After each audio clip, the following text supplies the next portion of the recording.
तुम्हाला काय वाटतं? भारतीय दर्शनाचं भूषण असलेल्या योगाचा प्रसार जगात आत्ताच होतोय आणि तुम्ही म्हणता योगा नियमित करायला वेळ मिळत नाही. देशाचे पंतप्रधान नियमित योगा करतात.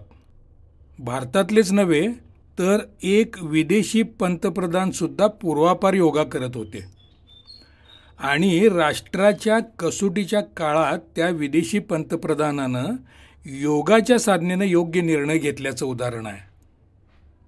मित्रांनो नमस्कार, मी मोहन हवालदार आणि तुम्ही ऐकत आहात आठवणींचा पिटारा. काही दिवसांपूर्वी मी एक मालिका दिली, योग हवा निर्भेळ. ही मालिका मी कशी दिली? योग हवा निर्भेळ असंच तिला का म्हटलं? महाराष्ट्रातल्या लोणावळ्यामधल्या कैवल्यधामला एक योगाचा प्रसिद्ध आश्रम आहे जो स्वामी कुवलयानंदांनी स्थापन केलेला आहे. 1924 साली स्थापन केलेला आहे, म्हणजे त्यानं 100 पार केलेली आहे. कैवल्यधामचं वैशिष्ट्य म्हणजे योगाची प्रॅक्टिस परंपरेनं शुद्ध स्वरूपात जपण्याचा आग्रह स्वामी कुवलयानंदांनी धरला. एक पाऊल पुढं टाकून त्यांनी योगातून मिळणाऱ्या परिणामांचं शास्त्रीय संशोधन केलं. आजकाल योगात भेसळ झालेली आहे, योगाचा आत्मा हरवलेला आहे. हे लक्षात आणून देण्यासाठी मी ही मालिका केली, योग हवा निर्भेळ. आता योग हवा निर्भेळ ही मालिका मी कशी दिली? 18-20 भाग तर मी देऊन झालेत. मी काही योग तपस्वी नव्हे, पण मी कैवल्यधामचा योगाचा अभ्यासक्रम पूर्ण केलेला आहे आणि त्यानंतर पुन्हा तिथं जात राहिलो होतो. अशाच एका भेटीमध्ये मी कैवल्यधामचे संशोधन प्रमुख पुरुषोत्तम करंबेळकर यांच्याकडं ठाण मांडलं होतं. त्यांची एक मॅरेथॉन मुलाखत केली होती आणि ती दैनिक सकाळनं विस्तृत जागा देऊन प्रसिद्ध केलेली होती. त्या मुलाखतीच्या आठवणीनं मी सुरुवात केली योग हवा निर्भेळ या विशेष मालिकेला आणि बघता 18-20 भाग देऊन झाले.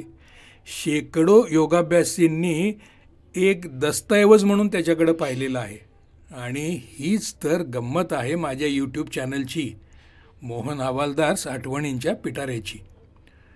मित्रांनो जरूर सबस्क्राईब करा. पिटाऱ्यात आहेत 125च्या वर संभाषणं, आठवणी, नॅरेशन्स, विश्वासार्ह, माहितीपूर्ण, उपयुक्त. पण नुसतं सबस्क्राईब करून थांबू नका.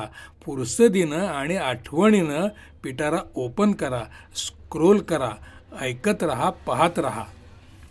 तुम्हाला मित्रांनो प्रश्न पडला असेल की योग हवा निर्भेळच्या आजच्या भागात मी काय सांगणार आहे आणि 18 ते 20 भाग देऊन झाल्याच्या नंतर सांगण्यासारखं आता राहिलंय काय? बऱ्याचदा माणसाच्या मनाची अवस्था बिकट होते. मन घट्ट करा असं सांगितलं जातं. इंग्रजीत म्हणतात बघा, स्ट्रॉंग विल इज नेसेसरी. योगानं हे कसं होतं? आणि योगासाठी वेळ मिळत नाही किंवा शिफ्टच्या नोकरीनं किंवा कामाच्या वाढलेल्या व्यापातून नियमितपणा राहत नाही असं सांगितलं जातं. हा एक विषय किंवा प्रश्न मी तेव्हा पुरुषोत्तम करंबेळकरांना मुलाखतीतच विचारलेला होता. ते माझे प्रश्न आणि त्यावरची त्यांची उत्तरं ऐका आणि तुम्हीच ठरवा या गोष्टी आपल्याला उपयुक्त कशा ते. करंबेळकर सर, योगाचा उगम झाला तो प्राचीन काळ स्वस्थ जीवनाचा काळ होता. आजचं युग तर गतिमान युग आहे. व्याप आणि कटकटीतून योगासाठी माइंडसेट तयार होत नाही. वेळेची टंचाई असते आणि त्याच्यातून मग एखाद्यानं योगाचा योग कसा जमवावा. योगाभ्यासाला ठराविक वेळ आणि परिस्थिती हितावह म्हणून सुचवली गेलेली आहे. पहाटेच साधना करा. प्राचीन काळी सूर्यास्तापूर्वी सायंकाळची भोजनं व्हायची. पहाटे उठणं आवरणं सहज शक्य होतं. पुरुषोत्तम करंबेळकर सांगू लागले. शांत संयमशील शब्दात मूळ मुद्दे मांडण्याकडे त्यांचा कटाक्ष होता. पण पहाटे योग करणं सर्वांनाच शक्य होत नाही. ते पुढं सांगू लागले. तुम्हाला शक्य असेल तेव्हा योग करा, व्हायचा तो फायदा होतो. संध्याकाळी करा, संध्याकाळी शक्य नसेल तर रात्री करा. शिफ्ट ड्युटी असेल तर सकाळी नोकरी असताना संध्याकाळी, दुपारी नोकरी असताना सकाळी किंवा रात्री योग करा. पण आसन, प्राणायाम, ध्यान यासाठी थोडा वेळ नक्की द्या. आता वेळेचं म्हणाल तर सामान्य साधकानं योगासाठी फक्त 20 मिनिटं द्यावीत. एक नियम पाळावा, आसनं करण्यापूर्वी 1 तास काही जड अन्न, पेय घेतलेलं असू नये आणि मानसिक द्वंद्वसुद्धा थोडंसं बाजूला ठेवावं. जे लोक बिझी असल्याचं सांगतात ते काय हिंदुस्थानच्या पंतप्रधानापेक्षा स्वतःला बिझी समजतात का काय? संयम कायमच ठेवून मुद्दा मात्र स्पष्ट करण्यासाठी कर्ंबेळकरांनी एक प्रश्न चक्क माझ्यापुढंच टाकला आणि तत्कालीन किंवा तेव्हापर्यंतच्या भारतीय पंतप्रधानांची उदाहरणं त्यांनी दिली. ते म्हणाले, फक्त चौधरी चरण सिंगांचं मला माहिती नाही, पण भारताचे इतर सर्व पंतप्रधान नियमित योग साधना करतात किंवा करणारे होते. पंडित जवाहरलाल नेहरू, गुलजारीलाल नंदा, लाल बहादूर शास्त्री हे सर्व आणि आजच्या म्हणजे तेव्हाच्या आपल्या पंतप्रधान इंदिरा गांधी याही योगाभ्यासी आहेत. आणि जर त्यांना योगाला नियमित वेळ मिळू शकतो तर तुम्हा आम्हाला का मिळू नये?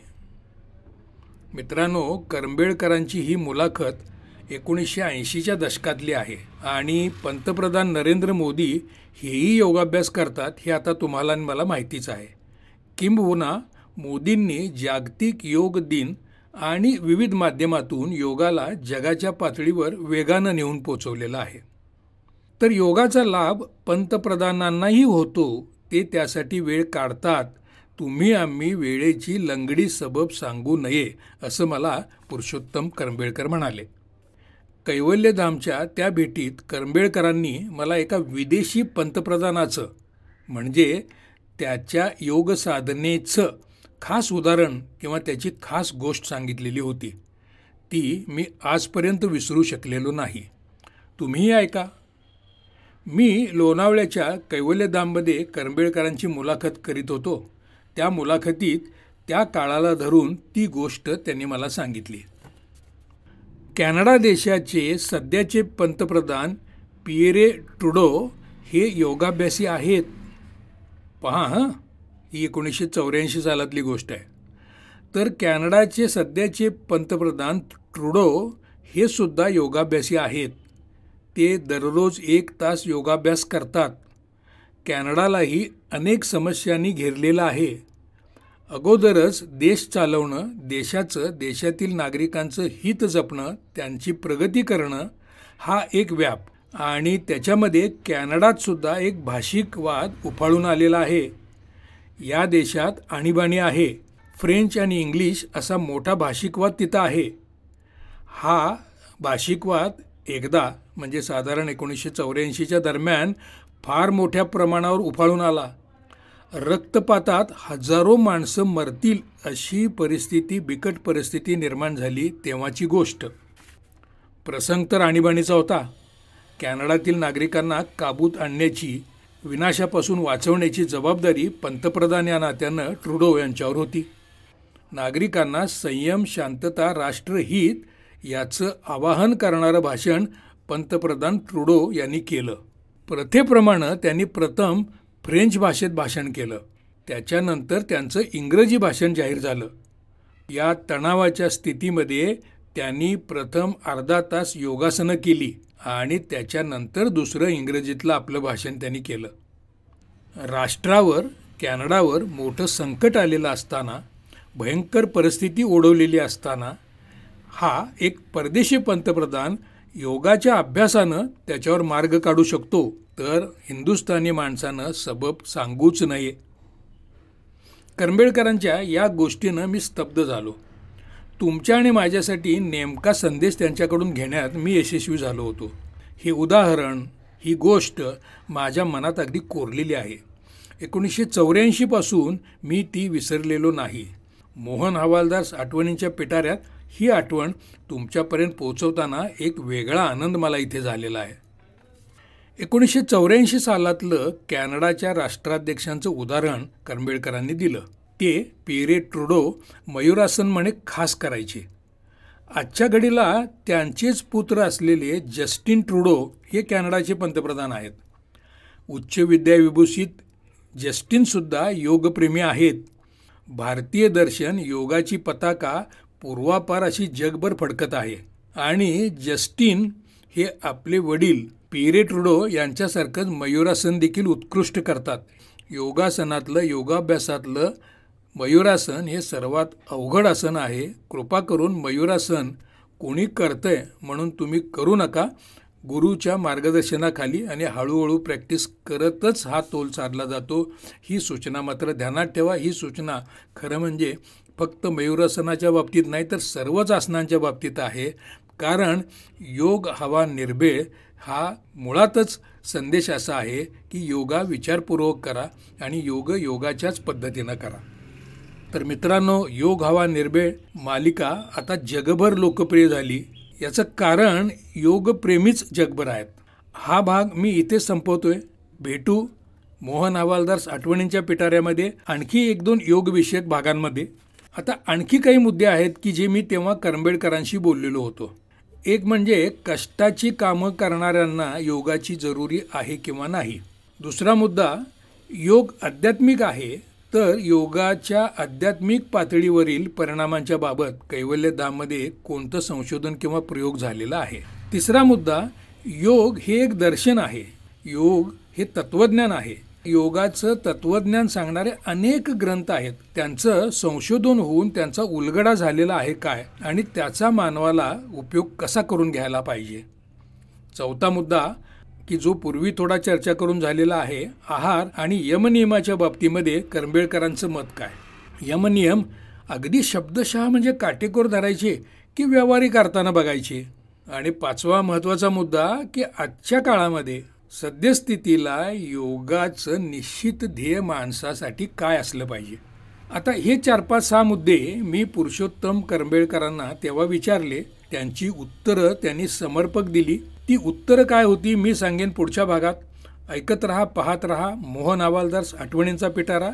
योगाच्या 20 भागांसाठी आणि एकूण 140 नॅरेशन्ससाठी सबस्क्राईब करा, शेअर करा मोहन हवालदार आठवणींचा पिटारा. धन्यवाद आणि नमस्कार.